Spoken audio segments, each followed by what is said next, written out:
Hello, my name is Austin Shadle, and welcome back to the Life Endurance Podcast, where we explore methods of unlocking your true potential in the greatest endurance race we all partake in, life. Just try harder. Advice we've probably all heard. Is it the most useful advice? Probably not given the context and emotion of the given situation, but let's dig into why it is in fact good advice. At its core, the try harder form of advice is based on the fact that action is required to make any real progress. You've heard it here, and you've heard it, I'm sure, from many other speakers. Massive amounts of volume will get you further than a few overthought actions. And there's a deeper reason as to why taking a lot of action is better. Think of action as a feedback loop. Every time you take action towards your goal, you learn something. If you failed, you learn to avoid something. If you succeeded, you learned what to do more of. When we spend time preparing, researching, and overthinking, we think we're being more efficient as our next step should be the right one.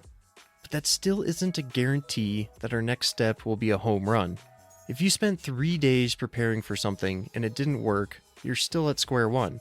But if you spent 3 days taking action, you probably failed most of the time, but you likely figured out what works too, leaving you ahead of the version of you that prepared for too long.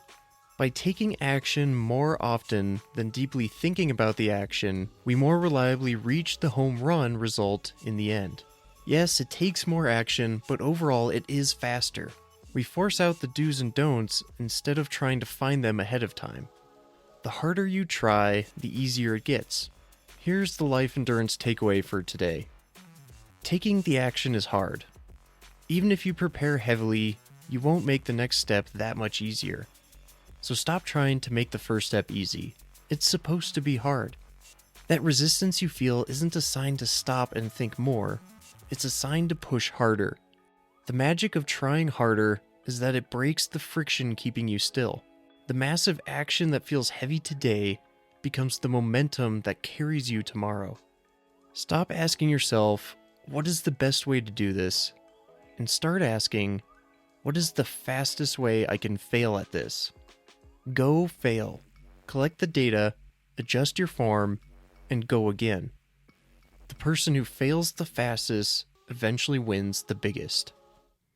I hope today's episode added some value to your own pursuits. Please subscribe and take a brief moment to share if you think this could help others. To learn more about my background, follow me on Instagram at endurancebeast. To support yourself as well as the podcast, check out my affiliate links below. Thank you for listening, and as always, I look forward to sharing the next episode.